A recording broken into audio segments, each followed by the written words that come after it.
மக்களை எல்லாருக்கும் வணங்க. இன்னைக்கான ஃபோர்த் ப்ரோமோ ரிலீஸுங்க. ஃபோர்த் ப்ரோமோல வந்து துண்டா அமித்தை தூக்கி என்ன பண்றதுன்னு தெரியல, பயங்கரமா வச்சு செய்யறாருங்க. சேதனை பயங்கரமா செய்யறாரு. ஸோ அமித் வந்து இது எக்ஸ்பெக்டே பண்ணல. ஸோ நான் இப்படி இருப்பேன்னு எக்ஸ்பெக்ட் பண்ணல. என்ன கேட்கறாங்கன்னா கேப்டன்சி எப்படி இருக்குன்ற மாதிரி வந்து ஒருத்தர் எழுப்பி கேட்கறாரு. ஸோ அமித் வந்து ரொம்ப ஷாக்கிங்காக இருக்காரு. நான் கேப்டன்சி நல்லா தானே பண்ணேன் அப்படின்ற மாதிரி அவரோட திங்கிங்கில் இருக்காரு.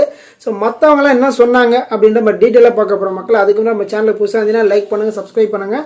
நீங்கள் போகிற ஒரு லைக்குமே வந்து நம்ம வீடியோ வந்து பல பேர் சேரும். அதனால் வந்து கொஞ்சம் பார்த்து ஒரு சின்ன உதவி பண்ணி விட்டுருங்க.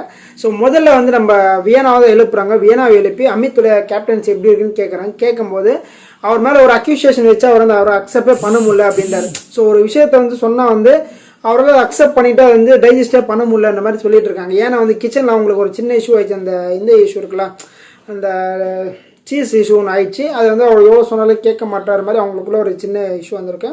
அதனால் வந்து அப்படி சொல்லியிருந்தாங்க. ஆக்சுவலி நான் வந்து டே 1 வந்து அமித்தோட கேப்டன்சி வந்து வேறு லெவலாக இருந்துச்சு. ஸோ வந்து 6 பேர் வந்து கிச்சன் போட்டது வந்து நல்லா இருந்துச்சு. அதுக்கப்புறம் வந்து பாத்ரூம் கிளீனிங்கு தனியாக போட்டது, இந்த மாதிரி தனியாக பிரிச்செல்லாம் சூப்பராக இருந்துச்சு. அதுக்கப்புறம் மைக் போடலன்னா என்ன ரீசன் கொடுக்கலாம் அப்படின்னு சொன்ன ஒரு விஷயம் வந்து ஒரு நபர்கிட்டே போயிட்டு அவங்களோட குட் குவாலிட்டிஸ் எல்லாம் சொல்லணுன்றது வந்து ஒரு நல்ல விஷயமா இருந்துச்சு. இது வந்து கமருதீன் சொன்னார் நினைக்கிற இந்த பாயிண்ட்டு.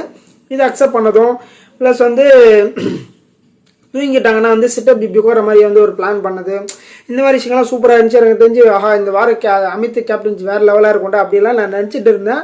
ஆனால் வந்து போக போக போக அவரோட கேப்டன்சியில் இவ்வளோ பிரச்சனைகள் வந்து வரும் நம்ம எக்ஸ்பெக்ட் பண்ணல. அதுக்கப்புறம் செகண்டாக வந்து சுபிக்ஷாவை கேட்டாங்க. சுபிக்ஷாவை கேட்கும்போது சுபிக்ஷா என்ன சொல்கிறாங்கன்னா வந்து எந்த ஒரு பிரச்சனையுமே அவர் அட்ரஸே பண்ணல. ஸோ நிறைய விஷயங்கள் அப்படியே ஃப்ரீயாக விட்டுட்டு நம்ம தான் சொல்ல முடியும். ஏன்னா வந்து நிறைய வீட்டுக்குள்ள வந்து நிறைய இஷ்யூகள் நடந்துச்சு. பட் அவர் வந்து தட்டி கேட்கல. ஓப்பனாக சொல்லனா இப்போ சேதனை வந்து